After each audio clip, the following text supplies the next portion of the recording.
నమస్తే. ప్రస్తుతం మనతో పాటు సీనియర్ జర్నలిస్ట్ భరద్వాజ్ ఉన్నారు. ఆయనతో మాట్లాడదాం. నమస్తే సార్. నమస్తే సార్, వైఎస్ విజయమ్మ ఒక కౌంటర్ అయితే వేశారు వైఎస్ జగన్ వేసిన ట్రిబ్యునల్ కోర్టులో.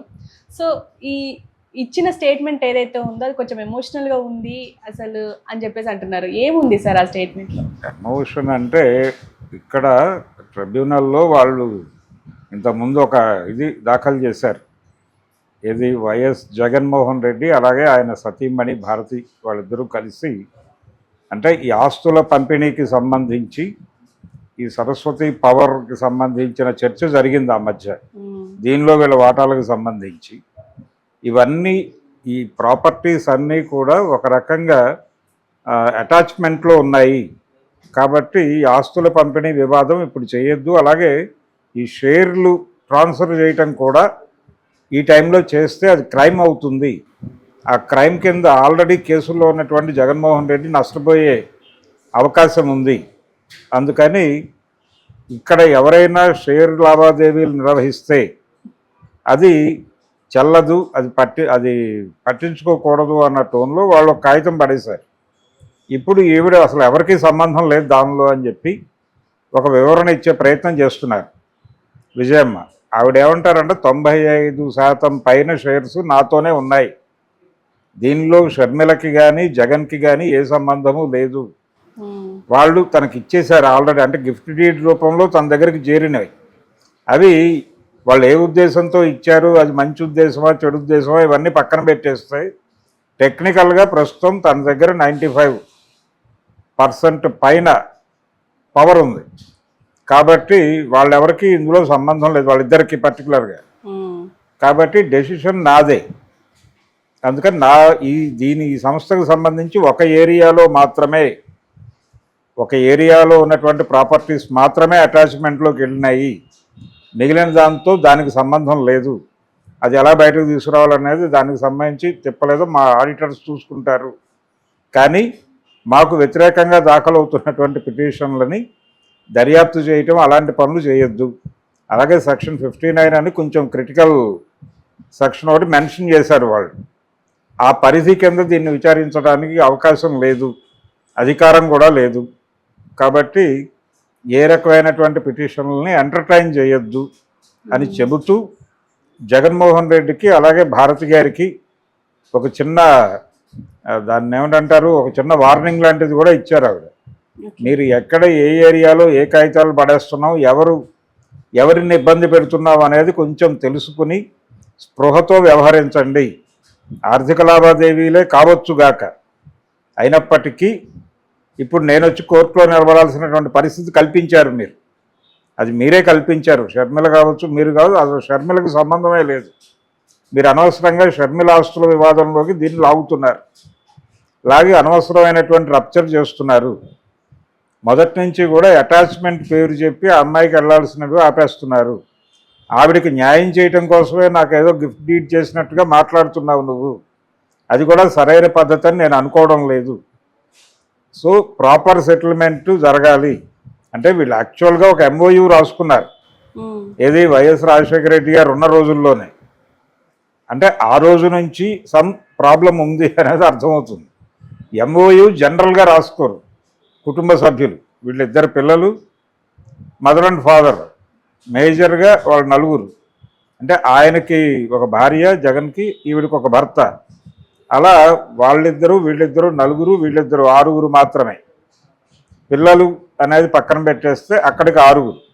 ఈ 6 మధ్య MOU రాసుకోవటం అంటే 3 ఫ్యామిలీస్ మధ్య MOU అది ఒక రకంగా. అలా MOU రాసుకున్నారు వీళ్ళు విచిత్రంగా, అదొక విచిత్రం.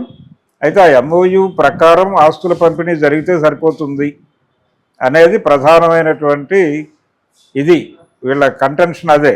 కాకపోతే ఏంటంటే ఆయన అటాచ్మెంట్లో ఉన్నాయి ప్రాపర్టీస్, ఇవన్నీ ఎలా మేము పంపిణీ చేస్తాం అనేసి మాట్లాడుతున్నాడు. అంటే మహాభారతంలో దుర్యోధనుడు అన్నట్టు నావి కానివి నేను ఇతరులకు దానం ఇచ్చినవి అవి నేను తిరిగి వీరి పాండవులకు ఇటులో ఇవ్వగలను అంటాడు ఆయన. ఆ లెవెల్లో మాట్లాడాడు జగన్మోహన్ రెడ్డి గారు. ఇవన్నీ కాదు, ఇవన్నీ తప్పులు మాట్లాడుతున్నారు మీరు, దయచేసి అలాంటివి మాట్లాడొద్దు అనేది విజయమ్మ గారు తన అంటే ఆవిడ సమర్పించినటువంటి లేఖలో ఇవన్నీ ప్రస్తావించారు. ఆవిడ ప్రస్తావిస్తూ ఆవిడ నన్ను అనవసరంగా కోర్టుకు తీసుకొచ్చి నిలబెట్టారు. అది కోర్టు యాక్చువల్ అంటే ట్రిబ్యునల్, కంపెనీ లా ట్రిబ్యునల్ ముందు తన వాదనని వినిపించారు. ఆవిడ వాదనని వినిపించారు కాదు, సమర్పించారు, వ్రాతపూర్వకంగా ఇచ్చారు. దాని మీద ఏ నిర్ణయం తీసుకుంటారనేది వాళ్ళు చూడాలి. అంటే ఆవిడ ప్రధానంగా జగన్మోహన్ రెడ్డిని టార్గెట్ చేశారు. ఈ ప్రాబ్లం చాలా కాలంగా ఉంది అనేది జనాలకు తెలుసు. అయితే ఇప్పుడు వైఎస్ఆర్సీపీలో సభ్యులుగా ఉన్నవాళ్ళు, గతంలో ఎమ్మెల్యేలుగా మంత్రులుగా ఉన్నవాళ్ళు, ఇప్పటికీ ఆ పార్టీతో అసోసియేట్ అయి ఉన్నవాళ్ళు, వాళ్ళలో ఇంటర్నల్గా ఒక ఫీలింగ్ ఉంది. ఈ ఆస్తుల గొడవ అనేది 4 గోడల మధ్య సెటిల్ చేసుకుని ఉంటే బాగుండేది. అది సెటిల్ చేసుకోకుండా వాళ్ళ ఇంట్లో గొడవ ప్రాపర్ సెటిల్మెంట్ చేసుకోకపోవడం వలన వాళ్ళ చెల్లెళ్ళు ఇద్దరు అంటే షర్మిల ప్రాపర్టీ గొడవతో బయటకు వచ్చింది. ఒకవైపు వివేక హత్య కేసులో ఆవిడ బయటకు వచ్చింది, సునీత షర్మిల వీళ్ళిద్దరూ ప్రాపర్ సెటిల్మెంట్ అక్కడ జరక్క బయటకు రావటం వలన టోటల్గా వైఎస్ఆర్సీపీకి నష్టం జరిగింది. ఎన్నికల్లో వాళ్ళిద్దరూ అప్పటి ప్రతిపక్షానికి ఓట్లు పడేలాగా సహకరించారు. వాళ్ళిద్దరిని ఆనాటి ప్రతిపక్షం, ఇప్పుడు అధికార పక్షం కూటమి తాలూకా ప్రసార మాధ్యమాలు వాళ్ళిద్దరిని మోసినాయి భుజాల మీద. కాబట్టి వాళ్ళ ఇంట్లో సమస్యని ఊరంతా చుట్టాడు ఆయన జగన్మోహన్ రెడ్డి. వాళ్ళ ఇంట్లో సమస్య వలన ఆయనకు పోతాడు, అది వేరే గొడవ. మమ్మల్ని అందరినీ నష్టపరిచేటువంటి పని చేసే హక్కు ఎక్కడది ఆయనకి, జగన్మోహన్ రెడ్డికి? దానివలన కదా మేమందరం ఓడిపోయింది. ఆ వివాదం లేకపోతే కొంచెం బెటర్ అయ్యేదేమో మా పరిస్థితి, ఇంకొంతమంది గెలిచి ఉండేవాళ్ళమేమో. ఈ 11 అనే నెంబర్కి పడిపోవడం వెనకాల ఈయన చేసిన గత తప్పుల కంటే కూడా ఈ 2 ఈ పర్సనల్ లెవెల్లో సెటిల్మెంట్లు ప్రాపర్గా చేసుకోకపోవడం వలన వాళ్ళిద్దరూ వీధిలోకి వచ్చి చేసిన రచ్చ, దాని తాలూకా ప్రభావం వల్లనే కాంగ్రెస్ పార్టీకి ఉన్న కొద్దిపాటి ఓటు బ్యాంకు కూడా అటు వెళ్ళిపోయింది కూటమి వైపు. ఇలా అన్ని విధాలుగా నష్టం జరిగి అవతల వాళ్ళకి లాభం చేకూరింది, మనం నష్టపోయాం. మీ ఇంటి గొడవలతో మీరు నష్టపోండి, మమ్మల్ని నష్టపరిచే రైట్ ఎవరిచ్చారు మీకు అని ఆల్రెడీ వైసీపీ ఎమ్మెల్యేలు, పాత ఎమ్మెల్యేలు, అలాగే వైసీపీతో ఇప్పటికీ ట్రావెల్ అవుతున్న వాళ్ళ మనసులో ఈ గొడవ ఉంది. వాళ్ళు అక్కడక్కడ ఫ్రెండ్లీ టాక్లో ఓపెన్ అయ్యి బాధపడుతున్నారు. అయితే ప్రధానమైనటువంటి విజ్ఞప్తి ఏంటంటే జగన్మోహన్ రెడ్డికి చాలామంది చెప్తోంది, మీరు 2019 అధికారంలోకి వచ్చిన తర్వాత ఎక్వైర్ చేసుంటారు ప్రాపర్టీస్ చాలా, అవి ఎవరికి ఇవ్వద్దు, అవి మీవే. కానీ వైఎస్ రాజశేఖర రెడ్డి ముఖ్యమంత్రిగా ఉన్నంత కాలం, ఆయన మరణించే వరకు ఉన్నటువంటి ప్రాపర్టీస్ చెరిసగం లేదు, మీరు రాసుకున్నటువంటి MOU ప్రకారం దానిలో ఒక 10% మీవి అనుకున్నవి మీరు దానం చేసేయండి, చెల్లెళ్ళకి ఇచ్చేస్తే తప్పేమీ కాదు. కాబట్టి మీ చెల్లెలకి, ఒక్కగానొక్క చెల్లెలకి మీరు వదిలేయండి, 10% అదనంగా ఇచ్చేస్తే ఈ వివాదం పరిష్కారం అయిపోతుంది. అలాగే ఆవిడ సాక్షిలో కూడా వాటా అడుగుతున్నారు. కాబట్టి సాక్షిలో వాటాలు ఇవ్వటం కుదరదు, కానీ ఆ రేషియోలో మీకు ఇంకో ప్రాపర్టీ ఇస్తాము అని చెప్పి ఇచ్చేసి సాక్షికి సంబంధించి ఒక క్లియరెన్స్ ఆవిడ దగ్గర నుంచి తీసుకుని క్లియర్ చేసుకోండి ముందు ఈ ఫైనాన్షియల్ డిస్ప్యూట్, ఈ ఆస్తులకు సంబంధించినటువంటి వివాదం పరిష్కారం చేసుకోండి అని కొంతమంది సలహా చెప్తున్నారు. మరి వారు వినరా అనేది వాళ్ళ పర్సనల్ గొడవ. అయితే ఇక్కడ జనాలు పట్టించుకోవాల్సింది ఏంటంటే, ఈ రోజున విజయమ్మ గారు 95% సరస్వతి పవర్కు సంబంధించి నావే అని క్లెయిమ్ చేసుకుంది. ఆవిడ బాగానే ఉంది. ఇంతకుముందు ఈ ప్రాపర్టీకి సంబంధించి నావని వాళ్ళిద్దరూ ఆల్రెడీ కొట్టుకుంటున్నారు. అయితే ప్రజలు గమనించాల్సింది ఏంటంటే, ఈ ప్రాపర్టీస్ అన్నీ ఎక్కడి నుంచి ఎక్వైర్ అయినాయి? వీళ్ళందరూ ప్రజా జీవితంలో ఉన్నారు, రాజకీయాల్లో ఉన్నారు. ఆయన పారిశ్రామికవేత్తగా కొంతకాలం ఉన్నాడు జగన్మోహన్ రెడ్డి. ఆ పారిశ్రామికవేత్తగా ఉండగా ఆయనకున్న వ్యాపారాలు ఏమిటి, దాని మీద వస్తున్నటువంటి లాభాలు ఏమిటి, వారి తండ్రి గారు ముఖ్యమంత్రి అయిన తర్వాత ఎక్వైర్ అయినటువంటి ప్రాపర్టీస్ ఏమిటి, ఆయన వైపు నుంచి. అలాగే ఆ సందర్భంలో జరిగినటువంటి, ఆయన ముఖ్యమంత్రిగా ఉండగా జరిగినటువంటి వ్యవహారాల్లో నుంచి లబ్ధి పొందిన వారి నుంచి మీ వైపుకు డైవర్ట్ అయినటువంటి ఫండ్స్ ఏమిటి, ఆ ఫండ్స్ మీద కదా మీ మీద కేసులు దాఖలైనాయి. మీరు 16 నెలలు జైల్లో ఉండొచ్చారు. ఆ కేసులు ఇబ్బంది పెట్టకుండా వాటిని సెటిల్ చేసుకోవడం కోసం కదా మీరు కేంద్ర ప్రభుత్వం ఎడల వినయంతో విధేయతతో వ్యవహరిస్తున్నారు. ఎవరినైనా తిడతాడు కానీ ఆయన మోడీ గురించి మాట్లాడితే ఉత్తర క్షణం లోపలేస్తారేమో అని భయం. అందుకని మీరు జనం డబ్బులు, ప్రజల డబ్బుల గురించి, ప్రజల డబ్బులు దోచుకుని పంచుకోవటానికి కొట్టుకుంటున్నారు. అది విచిత్రం. ప్రజలు పట్టించుకోవాలి దీన్ని.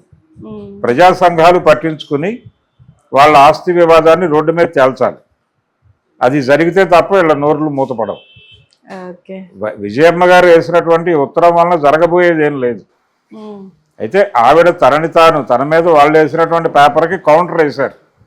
ఈ కౌంటర్లో మొత్తం నాదే, నా మీద ఎవరు ఏ పద్ధతి 59 కాదు ఏ సెక్షన్లో వాళ్ళు కాగితాలు వేసినా అవి చల్లవు, మీరు పట్టించుకోవద్దు, ఎంటర్టైన్ చేయొద్దు అని చెప్పుకున్నారు. దీన్ని కన్సిడర్ చేయాలి ట్రిబ్యునల్. కన్సిడర్ చేస్తుందా లేదా అనేది చూడాలి. ట్రిబ్యునల్లు కన్సిడర్ చేస్తాయో గొడవ కంటే కూడా జనం పట్టించుకోవాలి. వాళ్ళు ప్రజాక్షేత్రంలో చర్చ జరగాలి. అంటే ఇప్పుడు ప్రభుత్వాలన్నీ చేస్తున్నది ఏంటంటే కార్పొరేట్లకి ఎక్కడో చోట అవకాశం కల్పించి వాటిని ఫెసిలిటేట్ చేసి తద్వారా లబ్ధి పొందటం అనేది జరుగుతోంది అన్ని ప్రభుత్వాలు. ఈ ప్రభుత్వం ఆ ప్రభుత్వం అని లేదు.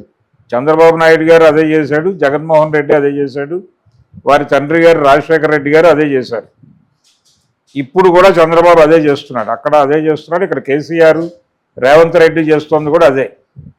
అందుకని కార్పొరేట్ రాజకీయాలు వచ్చేసిన తర్వాత రాజకీయ నాయకుల ఆస్తులలో పెరుగుతున్నటువంటి ఒక పెరుగుదల, స్పష్టంగా కనిపిస్తున్న పెరుగుదల, ఈ పెరుగుదల మీద ఒక బహిరంగ చర్చ జరగాలి.